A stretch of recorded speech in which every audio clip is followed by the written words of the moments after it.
hairpins.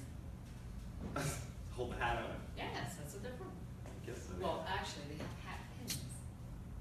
In a hat. And we're live, building an audience.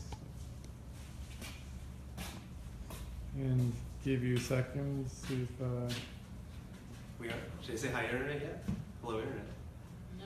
What's up, internet? No. Well, you can say it, but you talk to yourself. Nobody's catching it. I'm not catching it.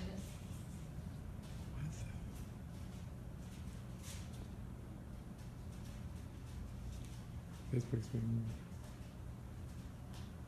Keep going, we're telling your audience to join the video. Are you? 'Cause I don't see it anywhere. I'm not seeing anything. Oh, I see it now. Hey. I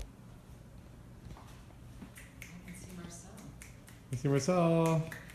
Oh, am I in the frame? Oh, you're in the frame. And it's working. Yay! Alright, we're on. Hello, internet. Welcome back for another Professor Mars at Roarockit internet live lesson thing of doom. So we're back again this week. We're going to talk about something that everyone might find useful. Today this is post-lamination warping and how to deal with that. It's kind of a common problem with people who are unfamiliar with working with this sort of material, like if you're new. But it also happens to boards that have been finished. So if you've got problems with your boards warping in your home, whether they're ones you made or ones you bought, maybe we can help you guys out with that, give you little tips there. So I'm just going to jump right into it. Let's get started. Warping. Kind of a big deal with skateboards. It affects basically everything that's made of wood. When people put together furniture, lots of consideration goes into how they assemble, the various parts together, make sure that the grains fit properly so that when the material does breathe, when it expands, it contracts because of things like moisture in the air, cold temperatures, warm temperatures, wind, whatever. They have to account for that and make sure that everything still fits nice and snug, despite all of that happening. With skateboards, it's a little different. What we're doing is tightly laminating, gluing together all of these layers, right, into a single board. And so whenever any one piece changes, they all change. But the thing is that they don't all necessarily have different, I'm getting ahead of myself here. On a board, what's exposed will change. When those try and bend and fit the new geometry because, say it gets too hot, the veneer starts to dry out. What ends up happening is because there's less water inside each of the grains, it requires less surface area, so the surface tends to shrink, it contracts. What happens is the inside pieces, these aren't losing any moisture content because they're sandwiched between those two exposed pieces, and so what happens is those stay the same, their geometry remains the same, while these start to try and get a little smaller. And what ends up happening is they pull and twist and affect all of the pieces within the board. And because they're not drying evenly, they're not changing their shape or their surface area at the same rate, the board will twist and turn just so that it can fit in its own skin, so to speak. Some common causes of this, let's talk just finished boards, are things like improper temperature storage. So if you leave it in a place that's very hot, like a lot of people have, say, a radiator in their front hall, and you're going to stack your skateboards up in that front hall, that radiator is going to dry out that surface material first before it starts drying out anything inside. In fact, the layers on the inside tend to not dry much, if at all, just because the moisture content in those is locked in between all the glue layers. So what ends up happening is, you'll come home, you'll stack your board up against the wall, and not only is this surface being hit with whatever your heat source is in the hallway, but the water is draining down because of gravity as well. And that means like the board's going to twist as it dries out. So that's one way you can help your stuff, help your boards, is just by storing it in a proper temperature controlled area. and laying them down is best. Not everybody can do that. I mean, you can't just lay down your library of skateboards, your whole quiver. That's going to take up a lot of space. People are going to do what they have to do. But you know, this is the best way to store a board, is lay it flat. A couple of other causes of warping, things like the sun. It's just another form of radiant heat. So any radiant heat sources tend to affect like the surface veneer very, very drastically. If you have like a hot air heating solution at home, that's a little better for storing it out, but that does tend to dry out the environment. So that comes into play if your board's not sealed. And that's more for builders, really. Hopefully that board you buy is sealed. Somebody you got to talk to. Let's move on to board builders. When you're building your board, there's going to be a couple things you can do to help prevent a lot of warping. You can be proactive and do this beforehand, and there's a couple things you can do after the fact as well. One of the things you can touch on is the cup. Now, we went over this last time. The veneer has sort of a natural cup to it, just because of how it was peeled off the tree. So you can see this sheet of crossbands laying flat on the table kind of wants to cup up naturally, right? Because this is peeled off the tree like this. So what you can do is when you press your board, you can oppose all of the cups so that when they do dry out, right, they're facing each other, and the strain that they put on each other balances out as they dry out and twist and warp. When you lay up your board, you can see this has a cup like this. And so we'll take this one, simply oppose it. Same thing goes for the cross grain. I showed you that this is coming up right now. So we would put maybe like, we would put the open cup facing down on that. And then let's oppose the bottom of our cup on the other long grain sheet. And now we've got 3 sheets that are all opposing to each other. And then you can just keep doing this throughout the board, right? So let's flip that. So that's this one opens, this one closes, and then our top sheet will open. And there we go. I've got 7 layers. Where all 7 layers are opposed to each other. And when you glue this up, this will make a much more stable board for preventing warp. Now, another thing we can do is after. There's not much else you can do for veneer. Glue adds a lot of moisture to the material. If you've got too dry stuff, that will help with that. But whether your material, again, we went over this last time, but whether your material is warped or bent or wavy, just the act of lamination will press them flat, and then the glue will bind them flat where they can't bend from there. This is a finished board. We've got this board all glued up. It's been drying for quite a while now, and we want to work on it. But let's say this just was overnight, right? We pressed this board 8 hours ago. It's very fresh. Our instructions say that it's good to take out of the bag now and you can start working on it. But you do sort of risk a little bit of warp were you to do it right away. That being said, pulling it out at 8 hours on its own is not bad. Feel free to do that if you're working under time constraints. I know that a lot of people do this in classrooms where you have to do it the day after. That's fine. There's a couple things you can do to save yourself from warping, despite having to take it out of the bag right away. But one of the best things you can do is keep it in the bag for longer. 24 hours is usually what it takes to cure glue properly. Because this is in a vacuum, there's no air. There's no air, and the air doesn't evaporate. What it does is it boils out of here. The veneer absorbs it, and it just takes a little bit longer to cure. So 24 hours is a good rule of thumb for leaving it in the bag and preventing warp.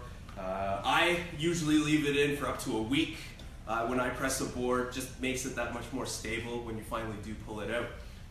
But within that week, what I'm going to do is I'm going to acclimatize the wood. So when we laid this up, we were in a very certain environment with a certain moisture content in the air, or humidity, and it was a certain temperature, there was airflow or there wasn't, there was light beaming down on the material, whatever.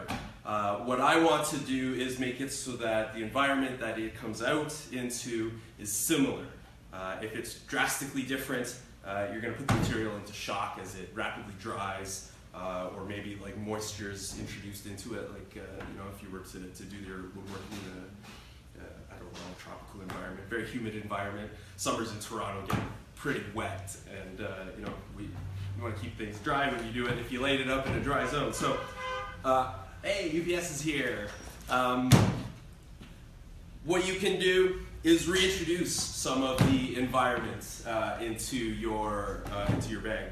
So let's say we press it up in a nice, dry, cool, no airflow area, but I have to work on it in somewhere else, right? Maybe I pressed it up at home and now I have a woodshop to work on it. So what I want to do is introduce some of that woodshop environment into the bag. So it's as simple as that. There you go. Pull off the cap, right? Let some air back into the bag, right? Put it back on. Just enough air, right? We do still want to have a little bit of pressure on this so that it maintains its shape, because we are curing the glue still. One thing you can do is like let some air and then pump it up a little bit, but not so that it's like it used to be. So this is still pretty good, fairly tight. I would just set this up on a shelf somewhere in the dark for a couple more days, and then when I'm ready to take it out, I can open it up and start working on it. Comfortable in the knowledge that I know it's acclimatized to the environment that I'm going to be working in. So that's a good way to prevent a lot of shock to the material and prevent some warping. This, I find, is actually one of the most common causes of builders experiencing warp when they're doing their own. It's just that change from inside the bag to outside the bag does affect it quite a bit. So help yourself.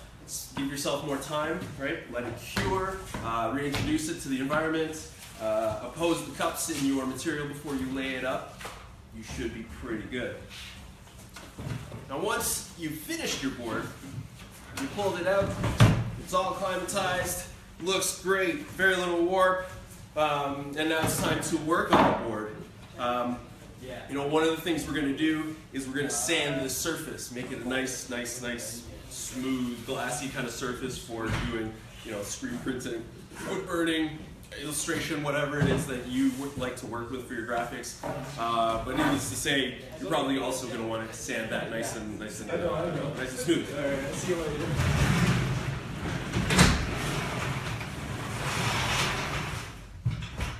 Once you've got your material sanded, the thing that you've done now is you've changed the total surface area of your board. When this was raw, it was full of little valleys, lots of peaks. It's just the natural wood grain of the material. I'm not sure if you can see. Let's try and show you guys here. Lots of little cracks and grooves. Very uneven surface, right? All of that contributes to the surface area of the board. Right? But what happens when you sand it, you flatten all that stuff down and you end up lowering the overall surface area. What does this mean? Well, it's not what it means to itself, but in relation to everything else. We haven't changed the surface area of all the pieces in between. This goes back to that first thing I said where, the top sheet's going to dry out at a different rate from the inside sheets. It's going to change its surface area and it's going to pull and push, twist on everything else inside, which is what causes warping. When we sand that, we accelerate that effect to a very rapid degree.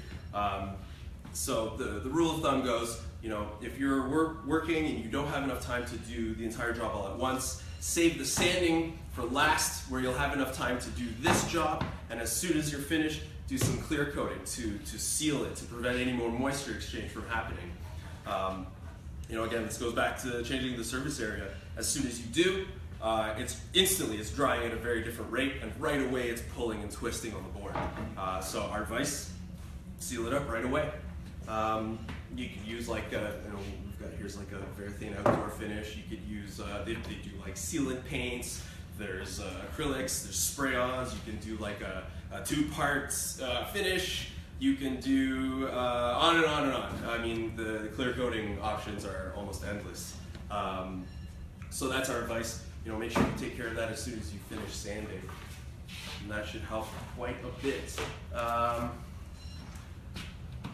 Believe that would be it for dealing with warps.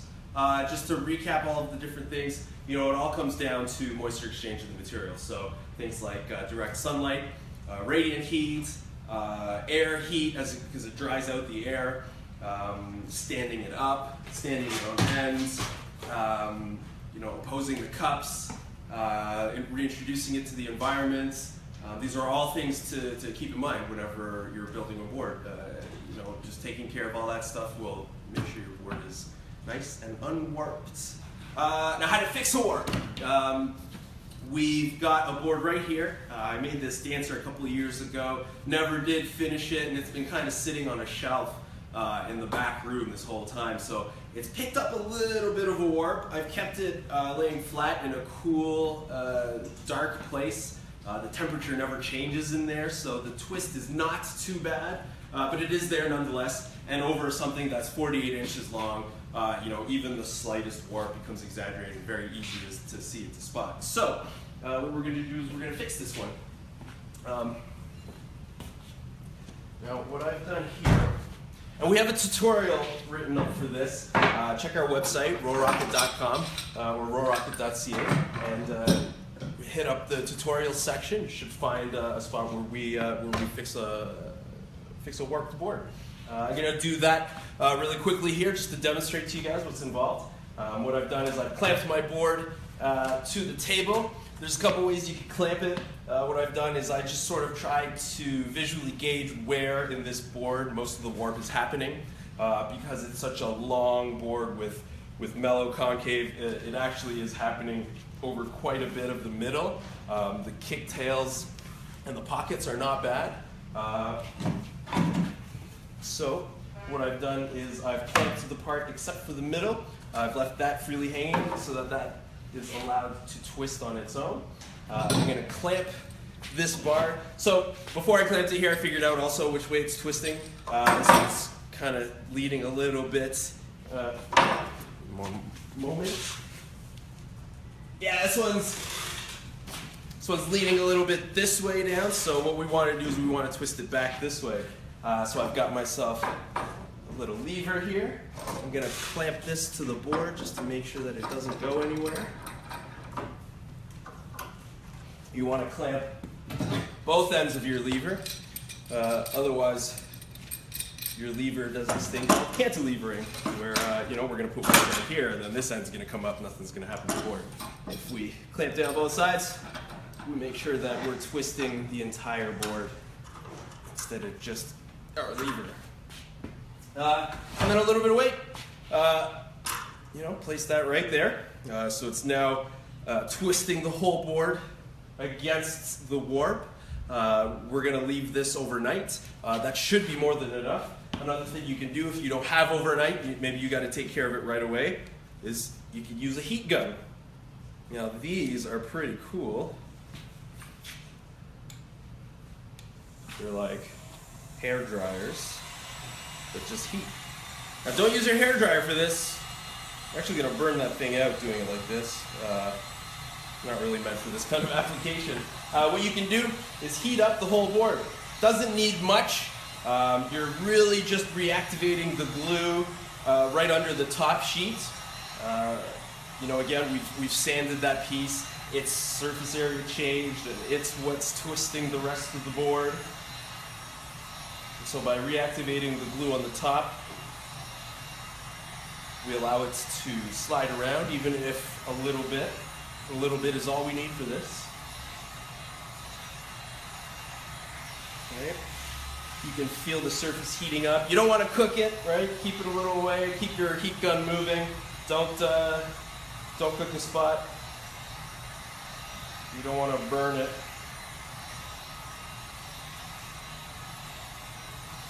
And yeah, if you guys have any questions about, you know, warping or experience with warping, maybe you've come up with a solution for dealing with warp yourself, you know, let us know in the comments below. Try and answer some of your questions when we're done. All right, so this is feeling nice and warm. Actually, it's kind of hot in a few places, so let's even that out. Yeah. All right. So that's looking good. Again, I'm going to leave this here overnight, and by the time it's finished, it will either have twisted too much in the other direction, in which case it's not a big deal to fix and bring it back a little bit, or it will be great, and our work will have fixed. One more thing I wanted to touch on in terms of the surface area and sanding and all of that stuff. The other reason you want to clear coat your board, prevent moisture exchange as soon as you sanded it right away is, you know, not only is this top sheet affecting all the layers in between, but it's also affecting itself.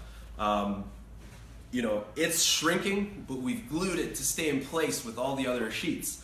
And you know, it has to do something to make sure that it still fits while the surface area is shrinking. And so what will end up happening is if it shrinks too much too fast, it ends up splitting. You give yourself these runners. Now this is a board, this hasn't been clear coated, it was sanded quite a bit, but you can see right here, there's a nice big crack. This one's a nice big crack, and they're wide. They're not just runners either, like pressure cracks under the bolt, for example. These have actually, you know, split open because the surface area all around it has shrunk so much that it has to go somewhere. And so what it did was it just simply pulled this part. It's probably the weakest part in the grain, and it just split apart, and it's going to continue to do so. And you know, over the year, this is going to get wider and wider. You know, because it's just leaking moisture. And so that's another reason why you want to make sure your board is clear coated. I believe that covers everything. There might be one or two items that I forgot to touch on today, so I'll try and catch those in the comments afterwards. Do we have any questions for today so far? No? All right. Again, we're going to be checking this all week, so if you've got any questions, just post them below. John and myself will try and get to them throughout the week, and hopefully you guys will have warp-free board building lives. Could we email you, Marcel? Oh, why yes, you can email me. If you have a direct question for me, you can reach me at Marcel, that's M-A-R-C-E-L @roarockit.com. You can also find that on our website. Find us at Roarockit.com, visit our Facebook. Yeah, we'll see you guys in 2 weeks. Thanks, guys.